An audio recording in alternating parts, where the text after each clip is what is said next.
Hi student. तो आज हम लोग क्लास 10th के प्रश्नावली 1.1 का पहला क्वेश्चन बनाना सीखेंगे।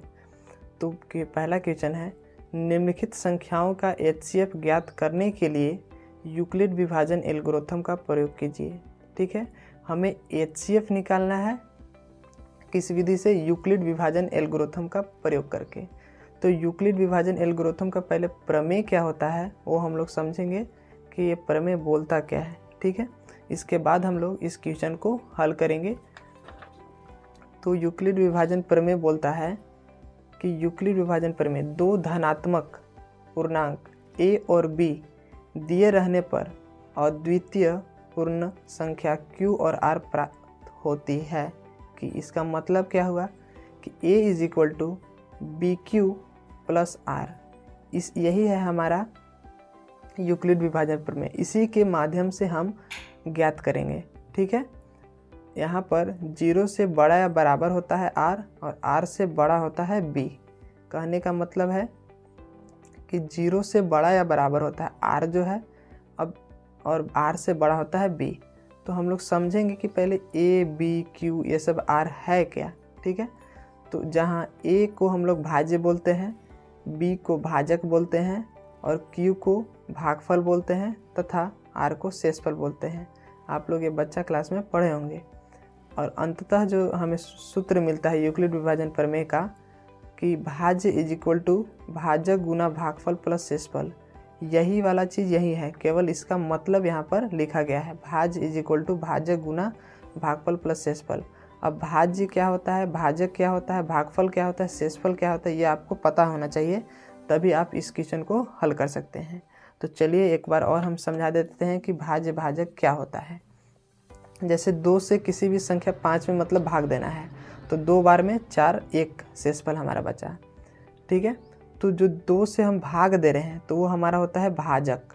ठीक है, और जिसमें भाग दे रहे हैं होता है हमारा भाज्य। अब भाग देने के बाद जितना बार में भाग लगता है वो होता है भागफल।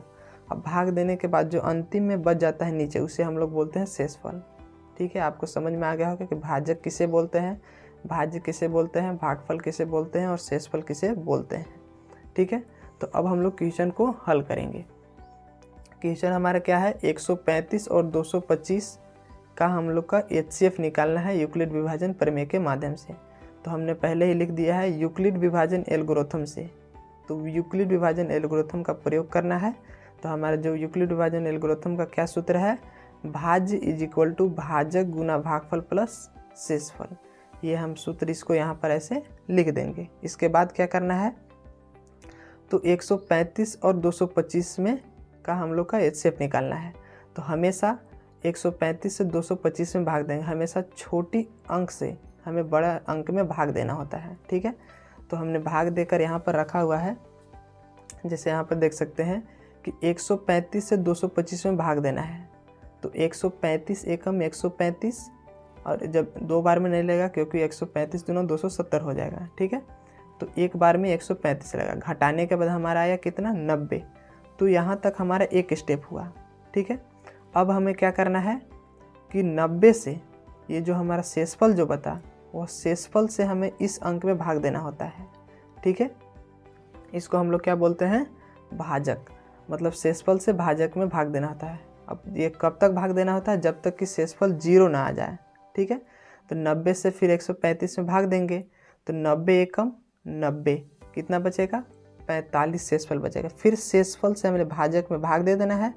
तो 45 से 90 में जब भाग देंगे तो 45 दूनी की 90, शेषफल अब हमारा क्या आ गया, 0। तो ये हमारा भाग खत्म हो गया। अब इसी को सिर्फ यहाँ पर लिख देना है, आपका HCF पता चल जाएगा। तो देख सकते हैं आप लोग हम लोग कैसे लिखते हैं। जैसे एक स्टेप पहले यहाँ पर भाग दिए हैं 135 से 225 में, तो ये हमारा क्या है, आपका भाजक। तो भाजक के स्थान पर हम लोग को क्या लिख देना है, देखिए भाजक के स्थान पर हम लोग को 135 लिख देना है। अब यहाँ पर 225 हमारा क्या है, भाज्य। तो भाज्य के स्थान पर 225 लिख देना है। सिंपल सा इसी सूत्र के ऊपर आपको बैठाते चलना है। तो भाज्य हमारा कितना है, 225, भाजक कितना है, 135, भागफल कितना है, भागफल आपका 1 है, और शेषफल कितना है, 90 + 90। ठीक है, इसको ऐसे यहाँ पर रख देते हैं। अब समझ में आ रहा होगा कि देखिए अब शेषफल हमारा कितना है 90, तो शेषफल 90 प्लस करके लिख दिए। अब दूसरा स्टेप क्या है हमारा, 90 से 135 में भाग दिए, 90 एकम 90, शेषफल बचा 45। तो इसी को कैसे फिर से लिख देना है, तो 135 जो हमारा वो क्या हो गया भाज्य, तो भाज्य के जगह 135 लिख देंगे, और 90 हमारा क्या है भाजक, तो भाजक के जगह हम लोग क्या लिख देंगे 90। और हमारा एक क्या है, ये हमारा भागफल है, तो भागफल के जहाँ 1 लिख देंगे, प्लस शेषफल, शेषफल कितना है 45, तो 45 को यहाँ पर इस तरीके से लिख देंगे। फिर से अब तीसरा स्टेप में क्या है, 45 से 90 में भाग दिए हैं, तो 90 हमारा क्या हो गया भाज्य, तो 90 को यहाँ पर हम लोग ऐसे लिख देंगे। ठीक है, कोई दिक्कत है, इज इक्वल टू, अब हमारा 45 क्या है भाजक, तो 45 यहाँ पर भाजक को लिख देंगे, और हमारा भागफल कितना है 2, तो भागफल 2 लिख देंगे, प्लस शेषफल, शेषफल कितना है 0, तो यहाँ पर 0 लिख देंगे। अब अंतिम स्टेप में जो आपका भाजक होता है, ठीक है, जो आपका भाजक होता है वही आपका HCF होता है, मतलब ये जो भाजक जो है वही आपका HCF होता है। तो अतः करके हम लोग क्या लिख देंगे कि अतः 135 और 225 का HCF जो है, HCF वो हमारा कितना है 45 है। यही हमारा हो गया आपका आंसर। जो आपका भाजक होता है वही आपका क्या होता है HCF, अंतिम स्टेप का। अगर वीडियो अच्छा लगा हो और वीडियो पर चैनल पर नए हैं तो चैनल को सब्सक्राइब कर दीजिए। Thank you.